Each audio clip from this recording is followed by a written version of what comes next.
Hi guys, welcome back to my channel. तो आज हम पढ़ेंगे आरबीसी के बारे में। तो फर्स्ट पॉइंट आता है आरबीसी की फुल फॉर्म होती है रेड ब्लड सेल। इनको हम अर्थ्रोसाइट्स भी कहते हैं। ये मोस्ट अबंडेंट होते हैं, सबसे अधिक मात्रा में पाई जाने वाली होती है। इनका प्रोडक्शन होता है रेड बोन मैरो में और इनकी शेप होती है बाइकनकेव। इनके अंदर कोई न्यूक्लियस नहीं पाया जाता।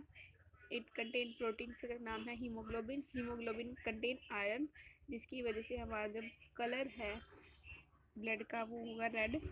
एक हेल्दी इंडिविजुअल के अंदर 12 से 16 ग्राम हीमोग्लोबिन पाया जाता है in every 100 ml of blood. Okay, इसकी लाइफ स्पेन होती है 120 डेज की और इनके ग्रेवयार्ड है वो है स्प्लीन।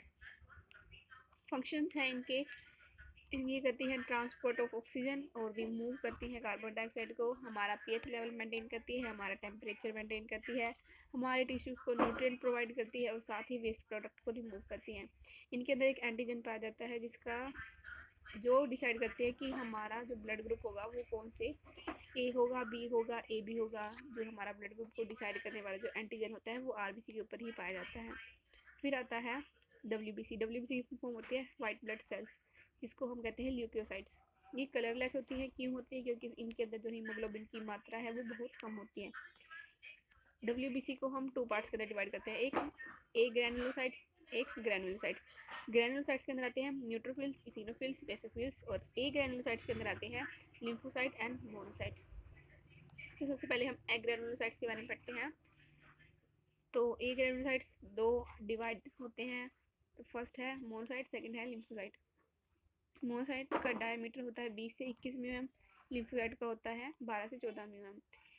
जो मोनोसाइट की जो शेप है वो न्यूक्लियस की वो होती है किडनी शेप, लेकिन लिम्फोसाइट के अंदर बहुत सारे न्यूक्लियस पाए जाते हैं। ठीक है, साइटोप्लाज्म के अंदर कोई बहुत सारे ग्रैनुलर्स नहीं पाए जाते, लेकिन इनका जो कलर है स्टेन का वो होता है ब्लू। और लिम्फोसाइट्स के अंदर भी ऐसे ही होता है कि उनका साइटोप्लाज्म के अंदर कोई ग्रैनुलर्स नहीं पाए जाते और जो स्टेन होता है ग्रैन्यूल्स का वो ब्लू कलर का होता है। अगर हमारे जो मोनोसाइट्स हैं, मोनोसाइट सेल है, अगर वो इंक्रीज हो जाती हैं तो हमारा जो डिसीज़ होगा वो होगा मोनोसाइटोसिस। और अगर लिम्फोसाइट्स हमारी सेल बढ़ जाती है तो हमारा जो डिसीज़ होगा उसे कहते हैं लिम्फोसाइटोसिस।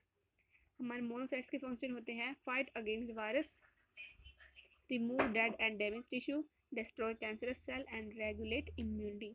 हमारे लिम्फोसाइट का वर्क होता है recognition of antigen, antibodies are produced by lymphocytes, okay, and provide immunity. और लिम्फोसाइट को हम आगे टू फर्दर डिवाइड करते हैं, एक है टी लिम्फोसाइट, एक है बी लिम्फोसाइट सॉरी, और थर्ड है एन के मतलब नेचुरल किलर। तो टी लिम्फोसाइट्स क्या होती हैं? Absorption and destruction of pathogenic microorganism. हमारे टी लिम्फोसाइट है वो हमारे जो पैथोजेनिक माइक्रो ऑर्गेनिजम्स होते हैं उनका एब्जॉर्प्शन करती है और उनको डिस्ट्रॉय करती है।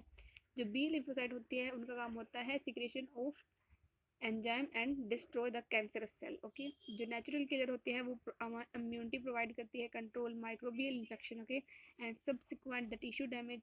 और हमारे टिश्यू जितने भी डैमेज होते हैं उनको ठीक करने में इनका काम होता है। Control several types of tumours, और जितने भी ट्यूमर्स है जो कैंसरस सेल है उनको कंट्रोल करके रखती है।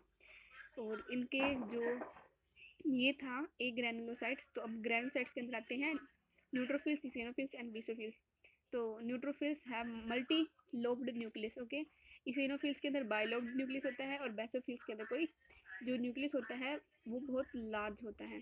जो ग्रैनुलर्स हैं उनका जो स्टेन होता है न्यूट्रोफिल्स के अंदर होता है लाइट पिंक कलर का, इसिनोफिल्स के अंदर होता है रेड कलर का और बेसोफिल्स के अंदर होता है ब्लू कलर का। जो स्टेन है न्यूट्रोफिल्स में वो एसिडिक और बेस दोनों होता है, इसिनोफिल्स में एसिडिक होता है और बेसोफिल्स में बेसिक नेचर होता है। जो डायमीटर है न्यूट्रोफिल्स का वो है 10 से 14 mm, इसिनोफिल्स का है 12 से 14 mm और जो बेसोफिल्स है उनका है 10 से 14 mm। Increase of number of neutrophils are called neutrophilia, increase in number of eosinophils is called eosinophilia और increase in number of basophils are called basophilia. Okay, तो इनके कारण क्या हो सकते हैं? अगर न्यूट्रोफिल्स बढ़ जाती तो इनके कारण हो सकता है tissue damage, pregnancy, muscular excess या बैक्टीरियल इन्फेक्शन। इसिनोफिलिया का क्या कारण हो सकता है? Allergic condition, fever, skin disease हो सकता है। और बेसोफिल्स का क्या कारण हो सकता है? ल्यूकीमिया एंड माइक्लोइड ल्यूकीमिया का कारण हो सकता है बेसोफिलिया का। अगर डिक्रीज होता है, decrease in number of neutrophils are called neutropenia. तो decrease in number of neutrophils are called neutrophils are called neutropenia, decrease in number of eosinophils called eosinopenia. और decrease in number of basophils का basopenia. Okay, इनके function क्या होते हैं? Neutrophils का काम होता है फैगोसाइटोसिस, मतलब injection and destruction of microorganism और फॉरेनर पार्टिकल। इसिनोफिल्स का काम क्या होता है? Trapping substance kills cancerous cell, bacterial side infective और मूवमेंट ऑफ इन्फ्लामेटेड एरिया। और फंक्शन बीसोफिल्स के होते हैं? Basophils contain heparin to prevent the clot, हमारे जो ब्लड वेसल्स के अंदर, उनके अंदर हमारे ब्लड को क्लोटिंग करने के लिए, रोकने के लिए जो बीसोफिल्स काम करती हैं। फिर आता है प्लेटलेट्स एंड में। इनकी शेप होती है ओवल, इनका डायमीटर है वो 2 से 14 mm होता है। इनके अंदर भी कोई न्यूक्लियस आरबीसी तरह की तरह इनके अंदर भी कोई न्यूक्लियस नहीं पाया जाता है। इनकी लाइफ स्पैन होती है 7 से 10 दिन की, और ये बनती है बोन मैरो के अंदर। इनकी क्वांटिटी होती है 150,000 एंड 350,000 पर ml। और जो इनकी फंक्शन है वो होते हैं ब्लीडिंग को स्टॉप करना और हेल्प इन ब्लड क्लॉटिंग।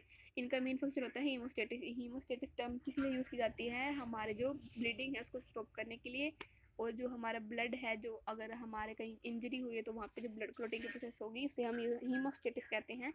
और हीमोस्टेटिस जो टर्म है वो प्लेटलेट्स के फंक्शन के लिए यूज़ की जाती है।